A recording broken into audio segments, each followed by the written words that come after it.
kita beranjak pertanyaan berikutnya. Datangnya dari Akhina Sulaiman di Bandung. Ingin bertanya, Habib, sebentar lagi Indonesia akan mengadakan pergantian pemimpin, katanya Habib. Kalau boleh tahu pemimpin seperti apa yang baik menurut agama? Karena sekarang lagi musim kampanye, semua calon mengeluarkan statement katanya Habib.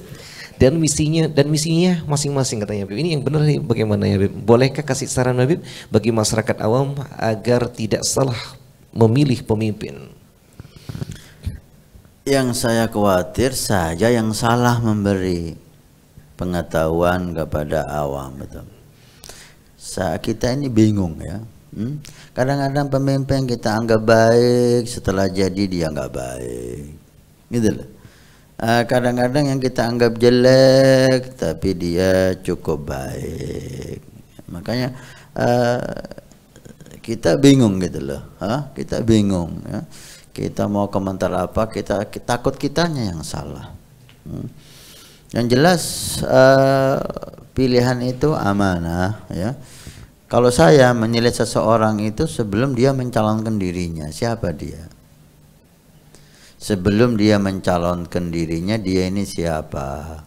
Itu bisa menjadi tolak ukur bagi saya ya. Bagi yang lain silahkan, mungkin ada cara lain. Kalau saya lihat orang ini sebelum mencalonkan dirinya, dia orang baik, dia orang istiqamah, dia orang jujur, dia orang amanah, dia orang takwa, kemudian dia dicalonkan, maka bolehlah husnudzon kita itu masih tetap sama dia.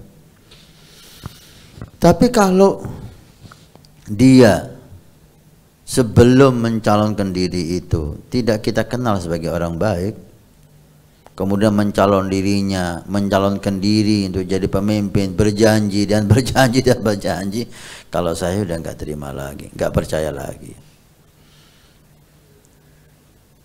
Karena orang itu kalau sudah menginginkan jabatan apapun dia akan lakukan. Yang ada sekarang ini semuanya bisa kita lihat menginginkan jabatan itu. Bukan dia diinginkan untuk jadi pejabat, dia menginginkan. Sulit kita lihat yang nggak mau tapi dipaksa untuk jadi pejabat. Seperti para khulafa Rasyidin dahulu.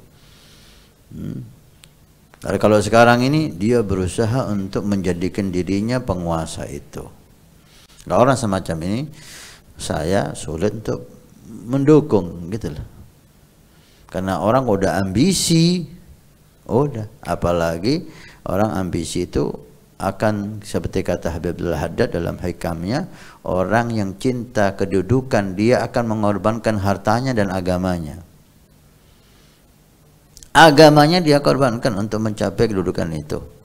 Hartanya dia korbankan habis-habisan, dia keluarkan untuk dapat kedudukan itu. Kita saksikan berapa banyak orang yang jatuh habis hartanya karena gagal jadi penguasa. Orang yang cinta dunia, dia akan korbankan agamanya untuk dapat dunianya. Agamanya dia korbankan untuk dapat dunianya. Tapi cinta kedudukan, dua-duanya ini dia korbankan. Agamanya dia korbankan, hartanya dia korbankan untuk jadi penguasa yang dia inginkan. Oleh karena itu, lihatlah yang sebelumnya mencalonkan diri itu sebagai orang yang baik.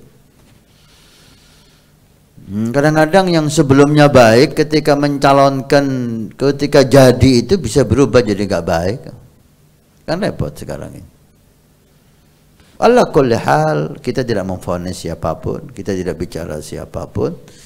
Yang penting nasihat saya, jangan pemilihan ini menjadi suatu bentuk agama.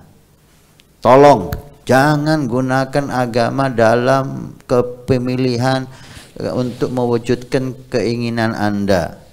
Anda mau jadi bupati, jadi gubernur, jadi presiden, Anda mau jadi DPR, partai politik apapun yang Anda miliki, silahkan.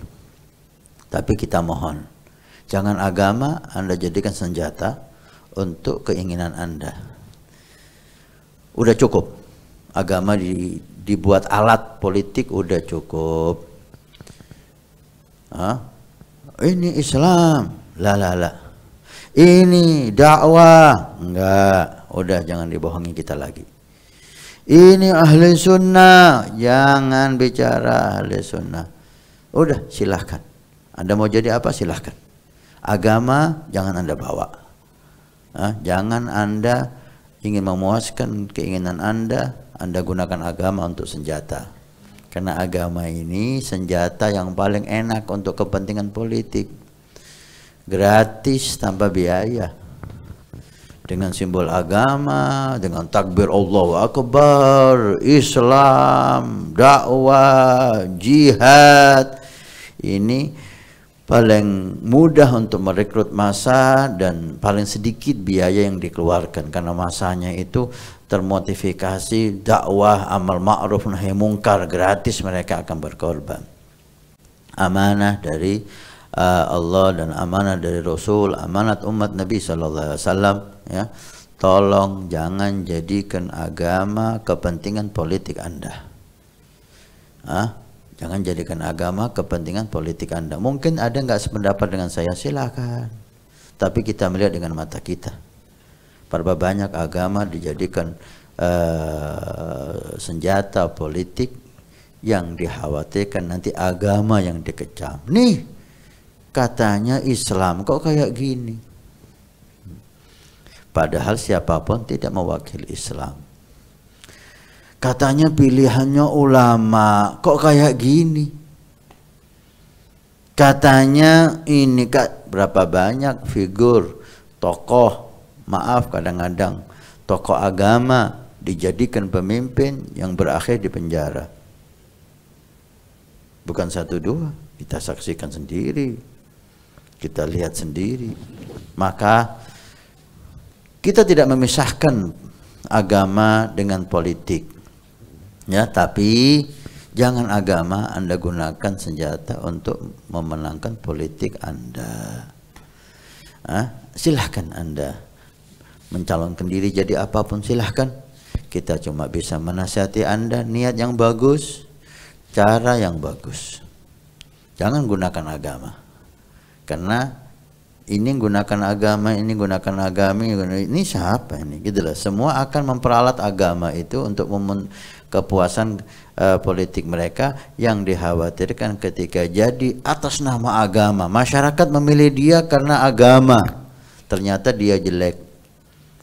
Apa tidak dikhawatirkan agamanya nanti yang nggak dipercayai masyarakat? Oleh karena itu, nasihat saya, himbauan saya kepada semua politik, semua yang menyalonkan dirinya, silahkan Anda katakan apa misi Anda.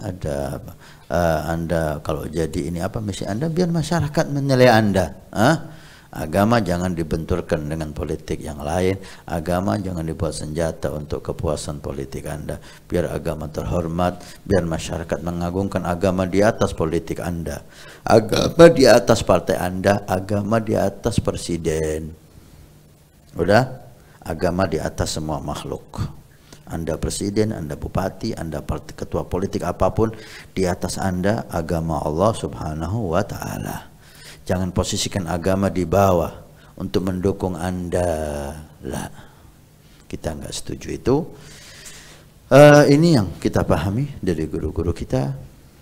Ini yang kita pahami dari para ulama kita. Kalau ada yang mempunyai pemahaman lain, ya silahkan. Silahkan Anda merdeka berpendapat, kita merdeka berpendapat. Ya, akhir. Assalamualaikum warahmatullahi wabarakatuh. Alhamdulillah, saya Hasan Ismail Al-Muhdar, Khadim Pondok Pesantren Nurul Iman. Kami informasikan kepada semua donatur Masjid Awwabin pada hari Jumat ini tanggal 9 Juni. Alhamdulillah kita melaporkan perkembangan Masjid Awwabin. Lantai pertama sudah kita lewati dan sudah selesai, tinggal finishing. Dan ini lantai yang kedua juga sudah selesai pengedekan dan insya Allah bentar lagi proses finishing. Dan ini kita naik lantai 3 atau lantai 2 masjid. Alhamdulillah udah proses pengedekan Setelah itu kita mulai finishing, mulai dari lantai dasar aula masjid yang pertama dan lantai masjid yang kedua. Terima kasih banyak semua donatur, semua simpatisan, baik yang mengikuti bulanan setiap bulan 100.000 ataupun yang memberikan hartanya. Mudah-mudahan Allah Subhanahu wa taala menjadikan sebagai sedekah jariah. Kalau kemarin Anda yang ikut, ini waktunya Anda menjadikan sedekah jariah ini untuk orang tua Anda, untuk anak Anda, untuk orang-orang yang Anda cintai, untuk istri Anda, sehingga semuanya kaya dengan pahala dan taat di hari kiamat. Karena masjid ini akan ditempati semua kegiatan ibadah. Belajar mengajar di masjid, dakwah ilallah di masjid, salat jamaah di masjid, aurat di masjid, pengajian di masjid. Masya Allah, begitu besar fungsi masjid dan aula Al-Awabin yang diberi nama oleh guru mulia kita dengan Awabin. Mudah-mudahan dapat selesai dan bermanfaat sampai hari kiamat. Terima kasih. Barakah. Wassalamualaikum warahmatullahi wabarakatuh.